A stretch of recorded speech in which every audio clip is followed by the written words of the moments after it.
Hello again, everybody. Welcome to a new week of You Bet CaneSport with Lee Sterling, our look at the Miami Hurricanes from the betting perspective. I'm Gary Ferman, the publisher of CaneSport.com. He is Lee Sterling himself from Paramount Sports. And Lee, I think there's no better way to start out this week by cleaning up last week, because the Miami Hurricanes came out and had a pretty darn good performance. I think it was a little better than most people thought. We talked on last week's show how there was the likelihood that the Canes would probably start slow with a new season, so many new players, so many new coaches. And they kind of did. You know, they didn't really hit stride until the second half. But all in all, I think that from your perspective, Miami strengthened itself last week as a betting entity. Wow. I mean, they went from a 7.5 point underdog to 4.5 points. And what's crazy is it wasn't like Texas A&M looked bad. If A&M had looked bad, you'd say, okay, I can see a 3-point move. But A&M demolished New Mexico, which was expected, and they are giddy over at their sites. I mean, giddy. In fact, listening to them, they would be shocked if they don't win by 2 touchdowns. Almost everyone. They'd just be flabbergasted. So maybe we should just hand them the game. Give it to them. So Miami strengthens itself. The Texas A&M line shifts immediately from 7 to 4.5. That just to explain to people that aren't into that aspect of the industry, that means money started coming in hard on Miami as soon as people started seeing that line. Now, I looked around, Lee, and I couldn't find that line in too many places. And we were talking on Monday, and we were looking for the official line, and it hadn't really come out yet. So how does a line get set in some places at -7, where some people can capitalize on it, but the bulk of the sports bettors aren't seeing a line yet? And then when they do see a line, it's -4.5. So explain to people how that happens. Okay, so it comes out generally 2 places, either offshore. Chris usually sets the line, capital C, capital R, capital I, capital S, Chris, or comes out of Vegas, usually the Circa or a couple other places. They get together. There's 4 or 5 guys. They sit down and they discuss all the lines, and then they'll put out a line. And once the line comes out, they usually have minimums, like, let's say on college, a dime. You can play in the first half hour, an hour on a big game. Now, normally you can get 2, 3, 5 dimes down later in the week, but they want to test it. And they came out with it slow. They were a little later than normal. There's just so much volatility the first week. You see so many up and down performances. I mean, the biggest upsets were obviously TCU goes down to Colorado, 20.5 point favorite, loses. And my former alma mater, Texas State, beats Baylor as a 26.5 point favorite. Very rarely do you see 2 20-point underdogs or greater end up winning on a weekend. So they want to make sure, they want to limit their losses. Vegas would love to have a couple $1 million on one side on one game and the other couple million on the other, and they take their rate. They take their 10% vig. That's the goal. So they were a little slow, a little hesitant, and I was shocked. I thought it was going to come out 5.5, 6, because Texas A&M did look good. I watched their game, actually went through it twice, so it wasn't like it was a fluke that they won. Sometimes you'll look at stats, Gary, and you'll say, wow, they won big, and you'll see a punt return for a touchdown, a block punt, kickoff return, a weird ricochet pass. I mean, the first week there was like a UMass and New Mexico State game. There was a couple just strange plays, and that contributed to the strange score, but not the case. So you're saying that a couple of these sports books play guinea pig early and are testing the line to see what the action will be like before the big guns come in with their lines? I'll say this, Gary. Most United States-based sports books will not come out with a line until Monday morning at like 10, 11 in the morning. Just they want to let everyone else, take take the risk, and then when the line settles, then they'll put it out, which I don't think is good for sports bettors. I mean, if you're doing your homework, and I think I did mine, I have 7.5. I bet 7.5 a couple months ago.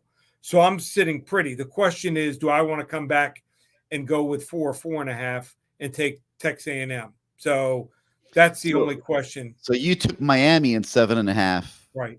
a couple months ago. Right.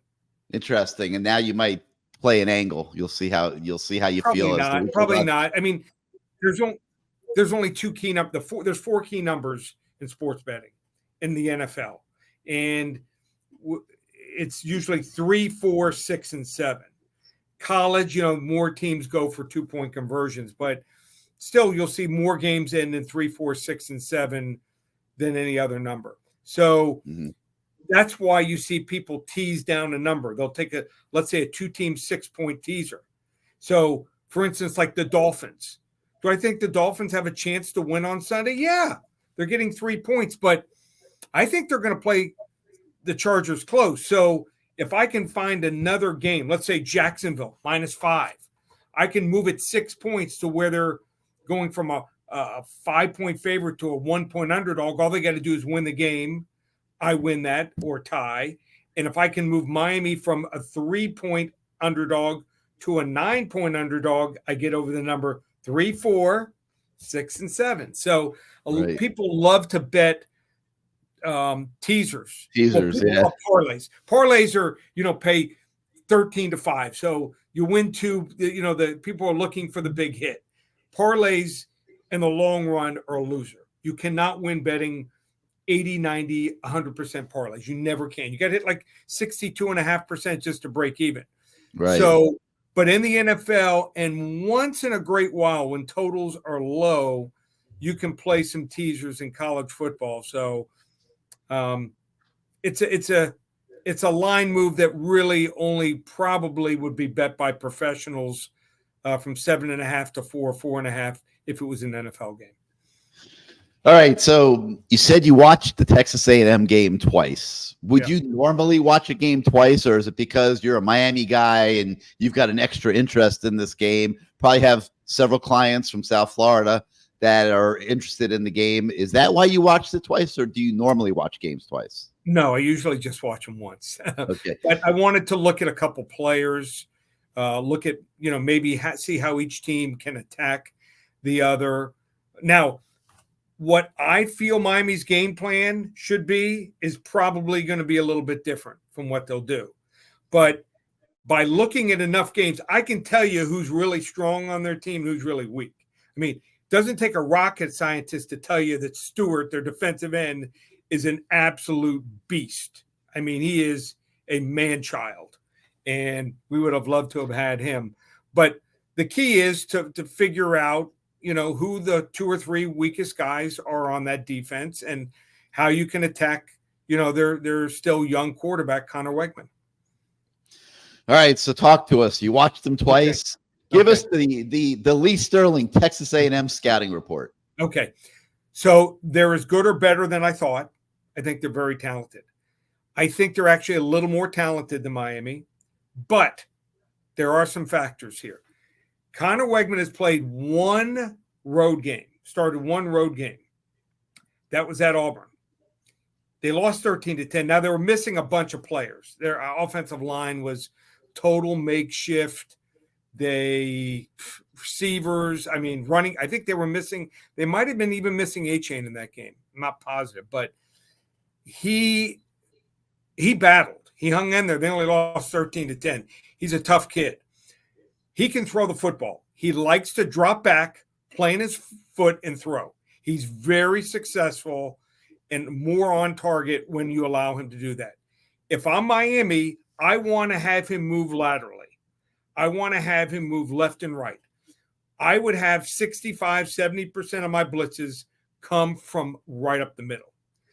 If he feels pressure, he feels much more comfortable running or buying a second or two, stepping up in the pocket and throwing football. And he can actually run straight ahead. He moves pretty well. He's a big guy. He's a long strider.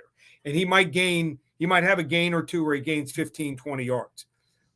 So that's how I would attack him. I don't think their running game is going to hurt us a whole lot.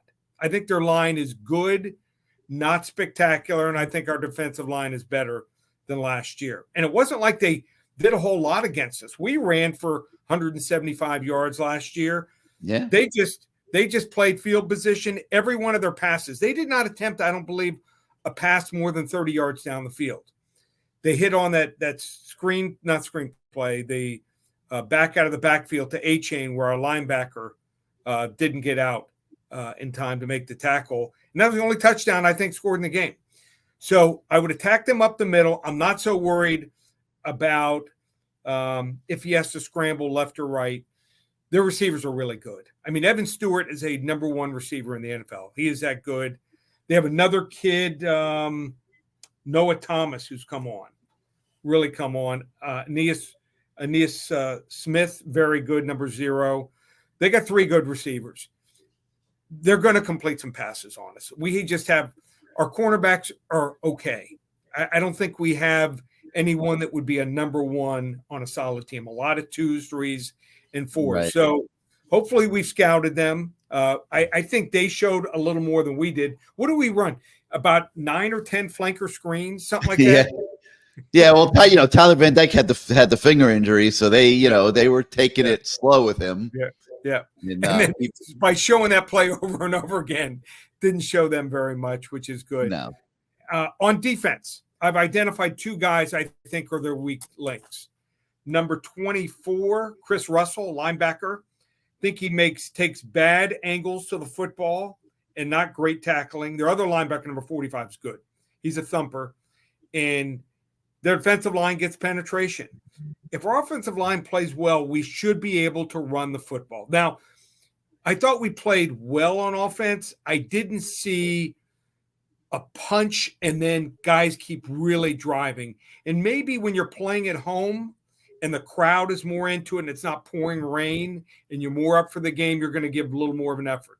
So I think you're going to see a little more drive from the offensive line. Also, number 7 for them, Tyreek Chappell.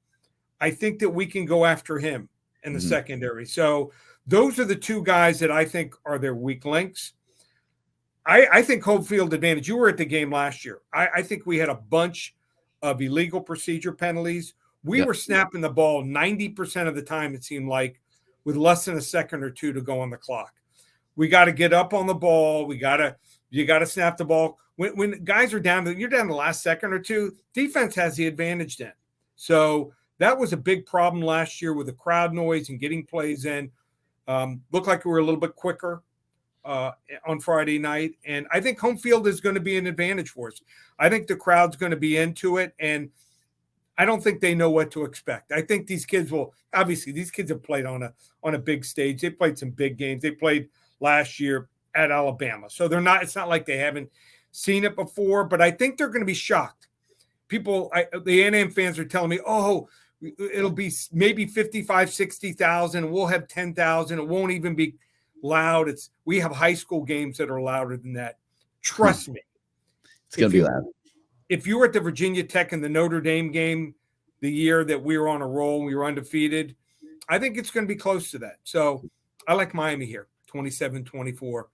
I'm not saying we're the better team, but I just think that and finally, they didn't turn the ball over last year in the game we played them. Now they had injuries and suspensions too, but I think the injury to Restrepo hurt us a lot in that game. And the fumble punt by Stevenson, the only turnover in that game, was That's huge. What really hurt. I think that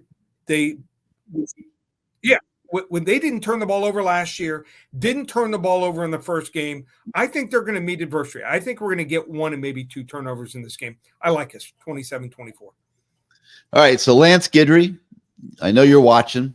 Blitzes up the middle, okay? Yep. You got to get this quarterback moving side to side, okay? That's the first tip from Lee Sterling.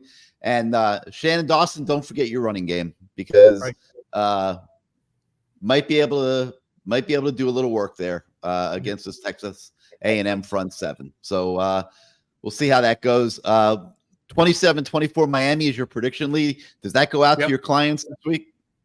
Will that go to your clients?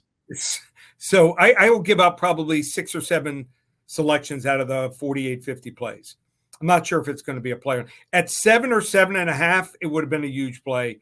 It's on the, let's just say it's up for consideration. All right. And just so you guys understand, Lee looks at every game. And if you're one of his clients and you see the information at the bottom of the screen, ParamountSports.com, 1-800-400-9741. If you're one of his clients, he ranks the games that he likes in the order he likes them, and he will give you the games that he thinks are the best in any given week. Every game will not be put out on his service because it's hard to pick a lot of games, and you want to put the best. If you're in Lee's business, you want to put the best ones out there and put your best foot forward, and usually that's pretty damn good. Okay, so I was trying to remember what games. We had some other games last week. Alabama, Texas. Well, yeah, but I want to talk about LSU, FSU for a minute because like week 1 of a college football season is full of surprises. We saw Colorado beat TCU. I doubt you would have picked Colorado to beat TCU. No. And nobody expected Florida State to blow out LSU the way they did. In your business, the first week of the football season, it's almost like you're dipping your toes into the water, I would expect. Even more so with the transfer portal. I mean, it used to be a lot of times you had the quarterback, the head coach, the offensive coordinator coming back. Now, sometimes you got some teams with a new coordinator, a new quarterback, 4 or 5 new starters on offense, defense through the transfer portal, and 4 or 5 on offense. So, I mean, it is tough, and I've definitely lowered the amount of games that I put out for my clients or bet personally. Now, will that accelerate now that you're in week 2? Like each progressive week, you get to know teams better and you feel more comfortable? Absolutely. Yeah. But I used to come out firing, Gary, because I used to go to a lot of these spring games and you put a lot of time tapes, and I felt I had an edge. And I'll be honest with you, first week I didn't have an edge. I mean, we were a total of 6-5 since week 0, 6-5. So with the juice, we barely made money. All right. So now it's week 2. Time to make a move here. And you got a huge game in Tuscaloosa. Texas thinking that they're good enough to go toe-to-toe with Alabama going into Tuscaloosa. Alabama's a 7-point favorite in that game. How do you see Alabama, Texas? Well, Jalen Milroe, who last year had trouble throwing the football, he also had some miscues as far as fumbles. He looked good. Sometimes a backup quarterback, Bryce Young was probably, lurking above and for that reason, just didn't feel comfortable. So, in the pros, sometimes you see it, certain backups they never materialize, but some guys who knows what's going to happen with Jordan Love with Aaron Rodgers gone. Aaron Rodgers wasn't helping him. I mean, what kind of quarterback doesn't help his backup? But that was Aaron Rodgers. I think Bryce Young was. I just think it took time for Jalen Milroe. He is a true dual threat quarterback. Now, I like Quinn Ewers for Texas, but his offensive line so far has not looked very good. Doesn't have a running back like Bijan Robinson. So, and he's been taking some hits here. I think Texas caught Alabama. They just shocked them last year, and they were lucky to escape. It's going to be tough here for Texas. I don't think Texas is fully back yet. I like how, and I'm not saying that. I don't think there's any great team in college football. This is not like Alabama 3-4 years ago with all those receivers and Tua. I mean, those teams, they had like 5 receivers who are legitimate number ones on NFL teams. But I don't think there's anyone like LSU, it looks like. But I think Alabama looks good enough to win by more than a touchdown. I like them 34-24. All right, so lay the point to Alabama over Texas. There was another game I wanted to ask you about. One of the kind of goofy games on the Miami schedule this year is the road trip to NC State later in the season. You don't really know what to make of NC State just yet, but you're further along in that evaluation than most people. So the question I have for you is Notre Dame is playing at NC State this weekend. 7.5-point favorites at NC State. Lee, is this a trap for Notre Dame?